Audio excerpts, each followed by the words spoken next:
Paz do Senhor, meus irmãos, tudo bem com vocês? Espero que sim. Estou aqui mais um dia sob autorização do Espírito Santo para trazer mais uma mensagem para o seu coração, ao qual tocou primeiro em mim, e eu espero que essa semente seja plantada em boa terra nesse dia. A palavra de hoje é bem breve, tá? Bem reflexiva e bem didática. Eu queria trazer a passagem que se encontra no Evangelho de Jesus Cristo, segundo escreveu João, no capítulo 8. E eu queria ler 3 versículos para que nós possamos explanar junto esse texto. E diz, o versículo 1: Porém, Jesus foi para o Monte das Oliveiras.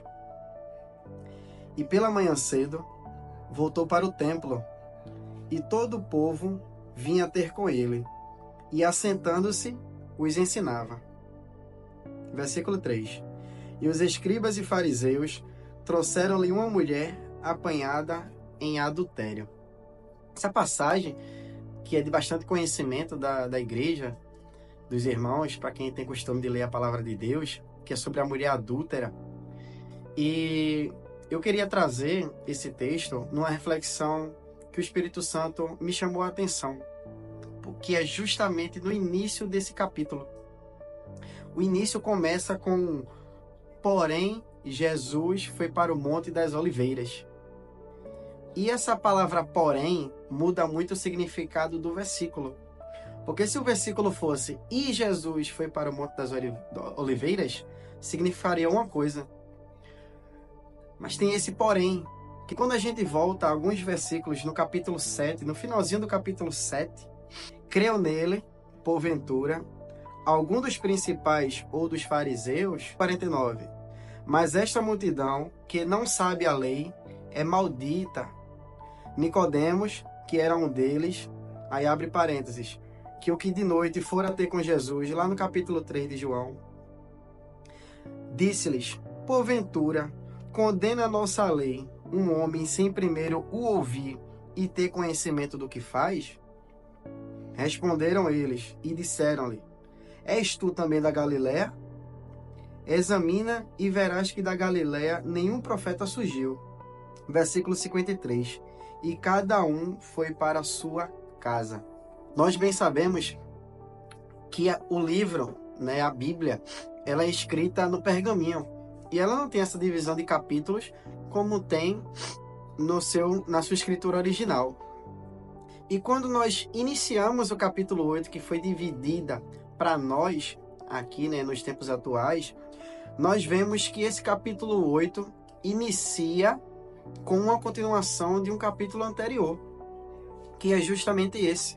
Após os fariseus discutirem entre si, cada um foi para sua casa. E enquanto cada um foi para sua casa, o versículo 1 do capítulo 8 diz: porém, Jesus foi para o Monte das Oliveiras orar. E o versículo 2 diz que de manhã cedo, algumas versões vai dizer, e pela madrugada, ele voltou para o templo e todo o povo vinha ter com Jesus. Quando o povo viu Jesus, o povo já veio acompanhar Jesus. E assentando-se, ele se sentou e sentou o povo também, começou a ensinar o povo. Mas a gente, para entender um pouco por que aconteceu essa confusão com os fariseus, a gente volta no capítulo 6 de João, para entender o contexto dessa história. Capítulo 6 de João, no versículo 66, Jesus dá um duro sermão e os discípulos que estavam ali, além dos 12, tinha outros discípulos, que não são nomeados na Bíblia, mas são seguidores dele também, se sentem incomodados com aquele sermão duro que Jesus dá naquele dia. Capítulo 6, versículo 60, nós lemos o seguinte: muitos, pois, dos seus discípulos, ouvindo isso, disseram: duro é este discurso, quem o pode ouvir? Sabendo, pois, Jesus em si mesmo que os seus discípulos murmuravam a respeito disso, disse-lhes: isso vos escandaliza? O Espírito é o que vivifica, a carne para nada aproveita. As palavras que eu vos disse são espírito e vida. Deixa eu só abrir parênteses aqui. O espírito que está dizendo aqui é com E minúsculo. E esse espírito com E minúsculo faz parte da nossa tricotomia. O que é tricotomia, Danilo?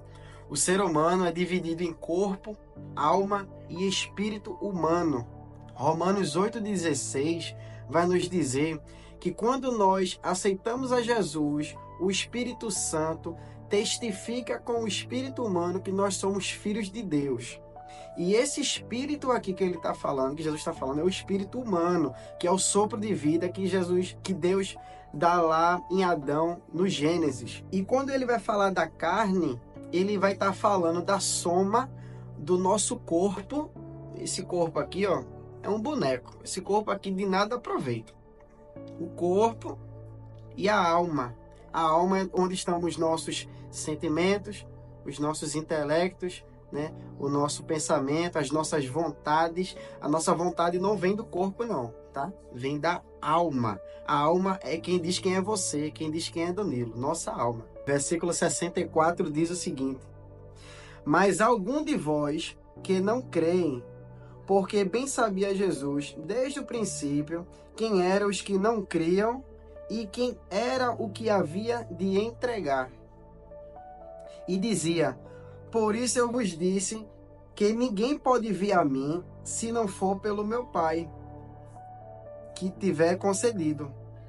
Desde então, muitos dos seus discípulos tornaram para trás e já não andavam com ele. É justamente aqueles discípulos que eu falei que andavam junto com Jesus, não os 12, mas outros que seguiam aquela multidão, que fazia, né, que prestava socorro ali, que prestava apoio naquela época.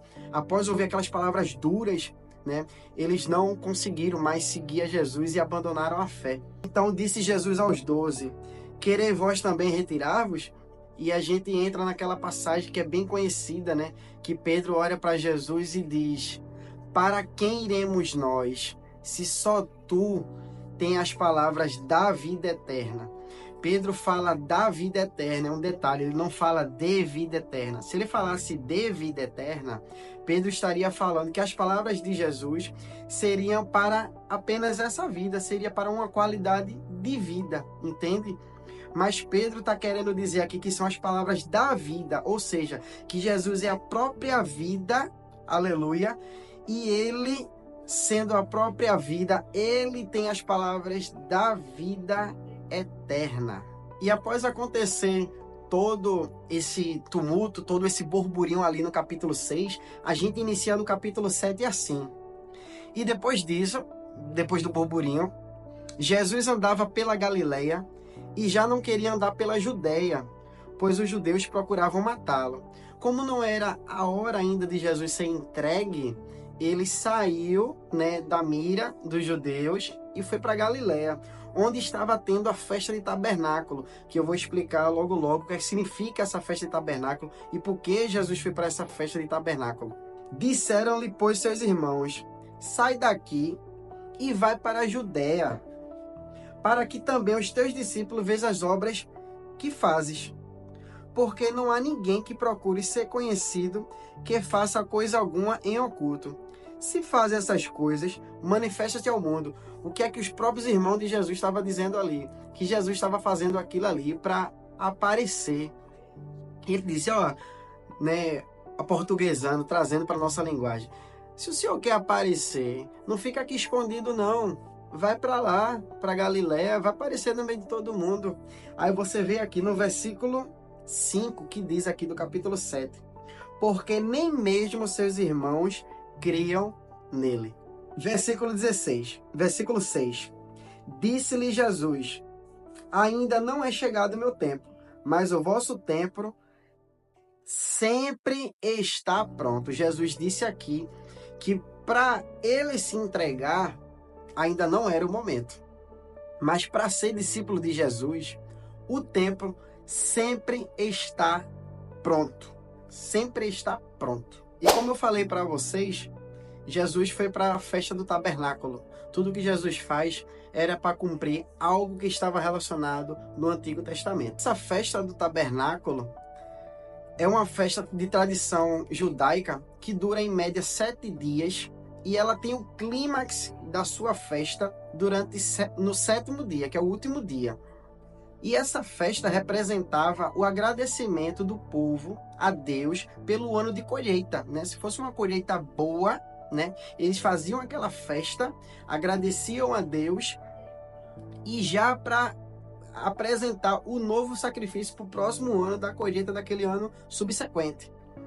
E no último ano daquela festa, eles tinham a tradição de pegar água lá no tanque de Siloé, né? Eu vou deixar aqui o versículo ao qual entra esse tema, mas para a gente não entrar nesse assunto, só para vocês tomarem como referência. Eles pegam água no tanque de Siloé, voltam pelo portão das águas, que é um portão que tinha lá na Galileia, e o sacerdote chegava diante do altar e colocava um cálice de água e um cálice de vinho, e ambos eram derramados simultaneamente no altar, para representar uma água viva. Por isso que Jesus, no próprio capítulo 7, no versículo 37, João vai escrever o seguinte: e ao último dia, aí ele dá ênfase, o grande dia da festa, que é para justamente a gente pegar essa referência, porque Jesus falou isso. No último grande dia da festa, Jesus pôs-se em pé e clamou, dizendo: se alguém tem sede, que venha a mim e beba. Olha o que Jesus está querendo dizer. Ele pegou aquela cultura que eles andavam. Jesus só fala com a gente o que a gente entende. Jesus, quando fala em mistério para alguém, é para alguém não entender. Jesus vai falar com você o que você entende. E Jesus chegou para aquele povo ali e disse: se vocês tiverem sede, venha a mim, que eu dou de beber. E no versículo 38 diz: quem crê em mim, como diz as Escrituras fala sobre o Antigo Testamento, e todos eles sabiam, eles estavam no templo. Rios de água viva correrão do seu ventre. Aí João vai explicar o que é essa água. 39 o versículo. E isso disse ele do Espírito Santo, que haviam de receber, no plural, não fala de uma pessoa, que haviam de receber os que nele crescem. Porque o Espírito Santo ainda não fora dado, só vai ser dado em Atos dos Apóstolos, capítulo 2. Por ainda Jesus não ter sido glorificado, ele ainda não tinha sido ascendido aos céus. Então muitos da multidão, ouvindo essa palavra, diziam: verdadeiramente este é o profeta. Porque Jesus falou aquilo ali para aquele povo e aquele povo creu. Era um povo que sabia o que é que Jesus estava querendo dizer. Porque lá no livro de Isaías, o profeta vai dizer sobre essa cultura que eles tinham, que o Messias ia chegar trazendo o rio de água viva e ia matar a sede do povo. E o povo daquela época que estudava as Escrituras sabia que ele estaria falando do Espírito Santo. E como o próprio Espírito Santo, o próprio Deus estava ali, né? Jesus estava ali dizendo aquilo, eles sentiram aquilo ali com fervor em seus corações, e a Bíblia diz que verdadeiramente eles creram no que Jesus quis dizer. E alguns versículos posteriores do que aquilo ali acontece, do que Jesus fala sobre aquilo ali, acontece um burburinho entre eles, né? Alguns fariseus acreditavam, outros não acreditavam, e acaba tendo aquela discussão, e acontece que chega naquele diálogo que eu li, né, no final do capítulo 7, que eles dizem, né, você tá crendo, você então se junta com o povo da Galileia. Eu não creio não. Então, aí ficaram naquele burburinho, e o último versículo diz: e cada um foi para sua casa. E o capítulo 8, que foi o que eu li, diz que enquanto eles foram para casa, Jesus foi para o monte orar. Por que Jesus foi para o monte orar? Olha todo o histórico que aconteceu com Jesus. Jesus estava naquele momento, né, tenso com os discípulos, nós podemos dizer assim, momentos de abandono. Ele, na figura humana dele, ele sentiu o desprezo dos irmãos, que os irmãos não criam nele, né? Os irmãos estavam dizendo: você está fazendo isso para aparecer, você está fazendo isso aí, né? No nosso ditado, quer aparecer, bota uma melancia na sua cabeça. E Jesus ficou triste, né? Na sua natureza humana, ele ficou triste. E ele ainda passou por aquilo ali dentro do templo, né? sendo perseguido, podendo ser preso, né, podendo ser morto, a sua carne, né, sentindo aquela dor, né, que ele viria a sentir posteriormente na cruz. E ele ficou triste, né? E aqui vai um exemplo que Jesus nos dá. Por toda essa sequência que Jesus passou, né, que é a sequência que nós passamos no nosso dia a dia, né, seja discutindo com alguém, seja desacreditado por alguém, seja apontado por alguém, Jesus nos deu o santo remédio: orar. Jesus, no capítulo 8, versículo 1, ele sobe ao monte, ora a madrugada inteira. Tá aí outro mistério, né? Outra arma que Jesus nos dá, orar de madrugada.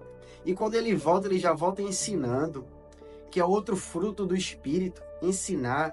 Você vai lá em Mateus 28, versículo 20, né? Versículo 19 e 20, quando Jesus diz: ide por todo o mundo, pregai o evangelho a toda criatura, batizai em nome do Pai, do Filho e do Espírito Santo, ensinai e fazei discípulos, né? Ensinar faz parte da natureza do cristão. Você sempre vai ter algo para ensinar para alguém, né? Não precisa ser alguém ser mestre, alguém ser doutor, né? Alguém ser especialista na Bíblia. Não. A experiência que o Espírito Santo lhe dá é um tipo de ensinamento para você passar para outra pessoa que está passando por algo que você passou.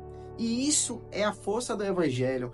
É nós irmos de fé em fé. Versículos posteriores, quando no versículo 3, né, quando Jesus desce e está ensinando, e os fariseus veem aquele tumulto e vê, é Jesus que está ali, vamos lá, vamos pegar ele no pulo. Trouxeram uma mulher.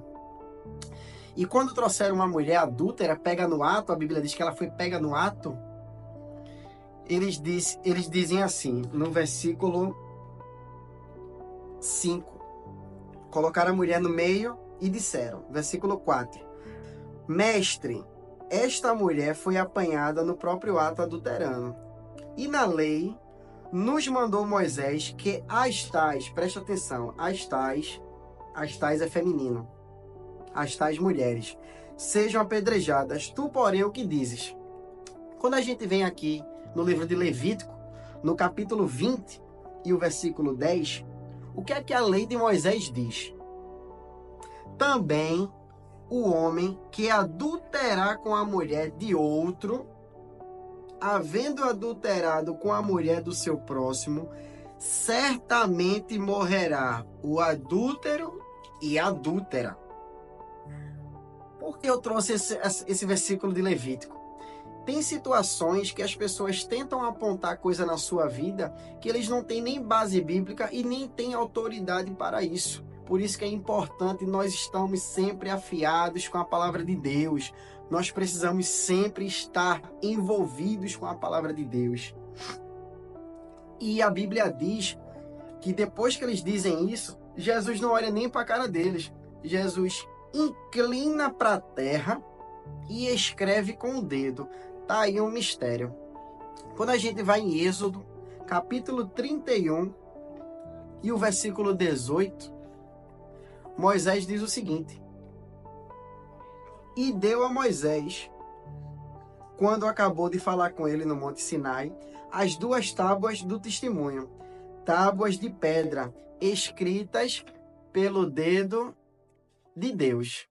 Aqui no capítulo 8, Jesus retrata a primeira inclinação da lei para a terra.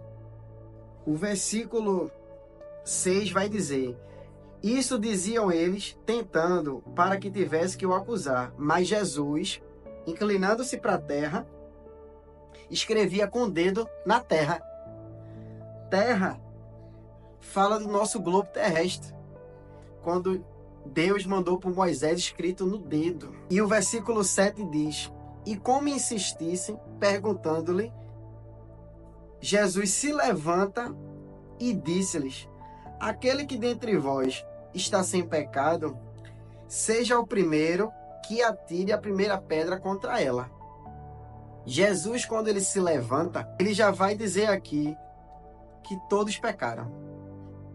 Nenhum tem salvação, nenhum tem direito de julgar. está todo mundo errado.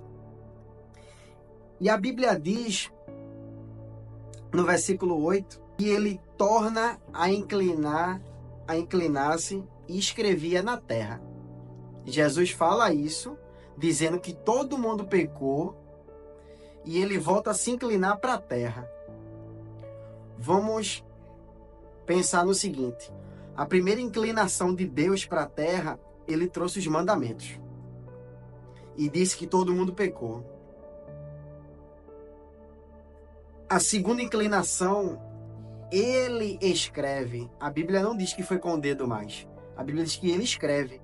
Quando a gente vai em João capítulo 1, versículo 1, João vai dizer que o princípio era o verbo, e o verbo era Deus, e o verbo estava com Deus. O verbo, no grego, é a palavra logos, que quer dizer palavra. Jesus era a própria palavra. Ele precisou vir à terra como palavra para poder se revelar para a gente. Versículo 9. Quando ouviram isso, saíram um, a começar pelos mais velhos até os últimos. A palavra velhos aqui no grego significa presbítero. E aqui era do presbítero até o último. Ficaram somente Jesus e a mulher que estava no meio. E a palavra aqui no versículo 9, a palavra grega aqui para esse contexto é o sineidesios, que significa consciência. Eles se conscientizaram um por um e disse: olha, a gente está errado, vamos se retirar daqui. E no versículo 10, endireitando-se Jesus, de novo Jesus se levantou e não vendo ninguém, depois que Jesus, ele mesmo se escreveu na terra como verbo, como palavra, ele se levantou e não viu ninguém, somente a mulher. E a mulher representa nós, a noiva de Cristo, a igreja. Aleluia. E disse: mulher, onde estão os teus acusadores? Igreja, onde estão os teus acusadores? Aí você vai lá para Romanos, capítulo 8, versículo 1, que o apóstolo Paulo diz que nenhuma condenação há para o que estão em Cristo Jesus. Aleluia. Ele pergunta: ninguém te condenou? E ela disse: ninguém, Senhor. E disse-lhe Jesus: nem eu te condeno. A palavra original aqui no texto é: nem eu te culpo, nem eu te julgo. Jesus, o único que poderia nos julgar, ele diz: nem eu te condeno. Mas aqui, Jesus está querendo dizer, e ele chega e diz para a mulher: vai e não peque mais, né? E a gente tem como referência aí Romanos, capítulo 6, o versículo 1 e 2, e diz o seguinte: que diremos, pois? Permaneceremos no pecado para que a graça seja mais abundante? De modo nenhum. Nós que estamos mortos para o pecado, como viveremos ainda nele? Vai, não peque mais. Você já morreu para o pecado. Jesus te libertou disso aí, da acusação do mundo. E a acusação daquelas pessoas, nessa passagem aqui, retrata o inimigo de nossas almas, nos acusando. Como é que está a sua consciência nesse dia de hoje? A Bíblia diz que depois que Jesus fala para eles, eles se conscientizaram e saíram. Eles viram: não, realmente a gente tem pecado, a gente não pode acusar ninguém. Como é que está a tua acusação hoje? Se você estiver, né, com a sua consciência, né, pesada, com seu fardo pesado, eis que te apresento Jesus, que tem um fardo leve, um Jesus que pega o teu fardo, que transforma a tua vida, que transformou a minha vida e que também pode transformar a tua vida. Aceita Jesus como teu Salvador e vem provar desse maravilhoso amor, como Paulo diz em Colossenses capítulo 1, versículo 3, que ele nos transportou das trevas para o reino do Filho do seu amor. Esse é o Jesus que me dá alegria e que também pode te deixar muito feliz. Amém? Fique na paz e até a próxima.